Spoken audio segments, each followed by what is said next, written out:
Hello student, हम लोग class 10th के मैथमेटिक्स में पहला चैप्टर रियल नंबर्स पढ़ रहे थे। रियल नंबर्स में आज हम लोग पढ़ेंगे एक्सरसाइज 1B में कुछ क्वेश्चन जो महत्तम समापवर्त और लघुत्तम समापवर्त पर आधारित हैं। आज उन पर हम कुछ न्यूमेरिकल पढ़ेंगे। देखिए, कह रहा है पहला क्वेश्चन, टिम्बर के 3 टुकड़े जिनकी लंबाई 63 मीटर, 42 मीटर और 35 मीटर है को समान लंबाई के तख्तों में विभाजित करना है तो प्रत्येक तख्ते की अधिकतम संभव लंबाई क्या है। इस प्रकार के कितने तख्ते बनेंगे। टिम्बर के टुकड़े हैं जिनकी लंबाई 63 मीटर, 42 मीटर और 35 मीटर है को समान लंबाई के तख्ते में विभाजित करना है। प्रत्येक तख्ते की अधिकतम संभव लंबाई तथा कितने तख्ते बनेंगे, हमें ये भी ज्ञात करना है। तो बेटा, हम ज्ञात करने के लिए इसको क्या करेंगे, समान लंबाई के तख्तों में विभाजित करने के लिए 63 मीटर, 42 मीटर, 35 मीटर का मासा ज्ञात करेंगे। कहने का मतलब 63, 42 और 35 का मासा ज्ञात करेंगे। मासा ज्ञात करने के लिए हम लोग करेंगे क्या, 63 मासा ज्ञात कैसे करेंगे, किसी भी भाज्य संख्या को अभाज्य गुणनखंड के रूप में सबसे पहले व्यक्त करेंगे। 63 को हम लोग लिख सकते हैं 3 गुणे 21, 21 को लिख सकते हैं 3 गुणे 7, ठीक है। 42 को इसी प्रकार से लिख सकते हैं 2 गुणे 21, ठीक। फिर 21 को लिखेंगे 3 गुणे 7। इसी प्रकार से 35 को लिखेंगे 5 गुणे 7। इसलिए 63 इज इक्वल टू 3 गुणे 3 गुणे 7, 42 इज इक्वल टू 2 गुणे 3 गुणे 7, 35 इज इक्वल टू 5 गुणे 7। देख रहे हैं हम तीनों में क्या कॉमन है, तीनों में कॉमन है 7। अतः मासा हो जाएगा किसका, महत्तम समापवर्त हो जाएगा 63, 42 और 35 का कितना, 7। प्रत्येक तख्ते की अधिकतम लंबाई कितना होगी, 7 मीटर होगी। अब तख्ते की संख्या, ठीक है ना, तो जितना टिम्बर के टुकड़ों की लंबाई थी उसको जो मासा आया है, जो तख्ते की लंबाई आई है अधिकतम, उससे डिवाइड कर देंगे तो देख लेंगे एक टिम्बर के टुकड़े में कितना बनता है, कितना तख्ते बनते हैं। वैसे दूसरे में, वैसे तीसरे में, और तीनों को जोड़ लेंगे। इसलिए लिखा गया 63/7 धन 42/7 धन 35/7 इज इक्वल टू 7 9 63, 7 6 42, 7 5 35, 9 धन 6 धन 5 बराबर कितना हुआ, 9 6 15 5 20। कुल तख्तों की संख्या कितना हो गई, 20। आइए अगला क्वेश्चन देखते हैं।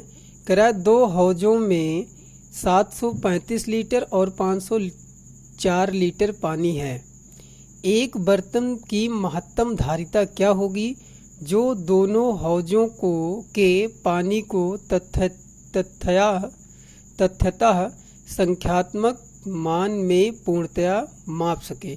इसका मतलब पूरा उसे विभाजित करेगा मतलब एक बार डालेगा, 2 बार डालेगा, हो सकता है 3 बार में भर जाए पूरा, या 3 बार में पूरा निकल जाए पानी। तो इसलिए इसका हम दोनों संख्याओं का 735 और 504 का मासा ज्ञात करेंगे, ठीक है। तो इसके लिए सबसे पहले करेंगे क्या, जो भाज्य संख्या है उसको अभाज्य गुणनखंड के रूप में लिखेंगे। तो 735 को लिख सकते हैं 3 गुणे 245, ठीक। 245 को लिखेंगे 5 गुणे 49 और 49 को लिखेंगे 7 गुणे 7। ऐसे ही 504 को लिख सकते हैं 2 गुणे 252 और फिर 2 126, फिर 2 और 63 लिख सकते हैं। 63 को लिखेंगे 3 गुणे 21, 21 को लिखेंगे 3 गुणे 7। इसलिए 735 इज इक्वल टू 3 गुणे 5 गुणे 7 गुणे 7, 504 इज इक्वल टू 3 गुणे 7 गुणे 2 गुणे 2 गुणे 2 गुणे 3। अब हम देखते हैं इसमें हमारे पास कॉमन क्या है। ये 3 कॉमन है, 3 दोनों में है, और क्या है दोनों में, 7 है दोनों में, है ना। इसलिए मासा क्या होगा, हो जाएगा 3 गुणे 7 बराबर 21। ठीक है ना। बर्तन की अधिकतम धारिता इज इक्वल टू 21 लीटर। जो बर्तन से पूर्णतया पानी मापा जा सकता है उसकी धारिता कितना होगी, 21 लीटर। ठीक है ना। आइए बच्चों अगला क्वेश्चन देखते हैं। कह रहा है एक वृत्ताकार मैदान की परिधि 720 किलोमीटर है। 3 साइकिलिस्ट एक साथ प्रारंभ करते हैं तथा एक दिन में 48 किलोमीटर, 60 किलोमीटर और 72 किलोमीटर मैदान के चारों ओर चलते हैं। ठीक है ना। पहला जो है वो 48 किलोमीटर चल रहा है एक दिन में, दूसरा 60 किलोमीटर चल रहा है और तीसरा 72 किलोमीटर चल रहा है। तो पहले साइकिलिस्ट के द्वारा पूरी परिधि कितने दिन में तय की जाएगी, इसको ज्ञात करते हैं। इसी प्रकार से दूसरी।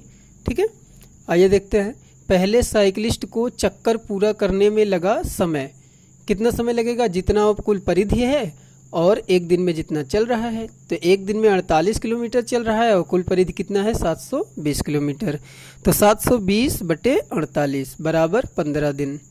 दूसरे साइकिलिस्ट को चक्कर पूरा करने में लगा समय 720/60 बराबर 12 दिन।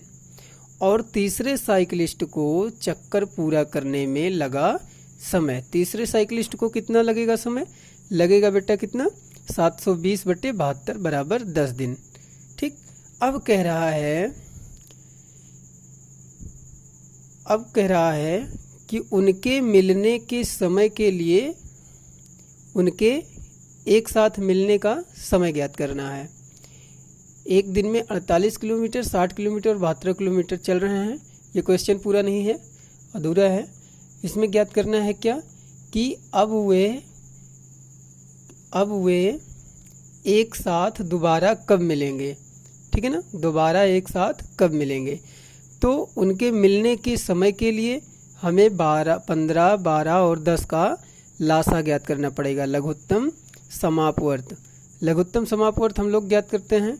क्या होगा, 15 को लिख सकते हैं अभाज्य संख्या के अभाज्य गुणनखंड के रूप में 3 गुणे 5। 12 को लिख सकते हैं 2 गुणे 6, फिर 6 को लिख सकते हैं 2 गुणे 3। 10 को लिख सकते हैं 2 गुणे 5। इसलिए 15 इज इक्वल टू 3 गुणे 5, 12 इज इक्वल टू 2 गुणे 2 गुणे 3 और 10 इज इक्वल टू 2 गुणे 5। अब इनका लासा क्या होगा, यहाँ हम देखते हैं ये जोड़ एक साथ है हमारा 2 है ना, और क्या जोड़ा है, इस 3 का जोड़ा है ना, 5 का जोड़ा है, बच्चा क्या हमारा 2। ठीक। तो 3 गुणे 2 गुणे 5 गुणे 2, 3 गुणे 5 गुणे 2 गुणे 2, 3 पच्चे 15, 15 दूना 30 दूना 60, 60 दिन। अतः वे 60 दिनों के बाद एक साथ होंगे। मतलब कि अगर वो लगातार चलते रहें उसी परिधि पर, घूमते रहें लगातार, तो 60 दिनों के बाद वे एक साथ दोबारा मिलेंगे। आशा करते हैं कि आप लोगों को समझ में आया होगा। यदि कहीं कोई समस्या आती है तो आप लोग कमेंट करके पूछ सकते हैं। बहुत बहुत धन्यवाद बेटा।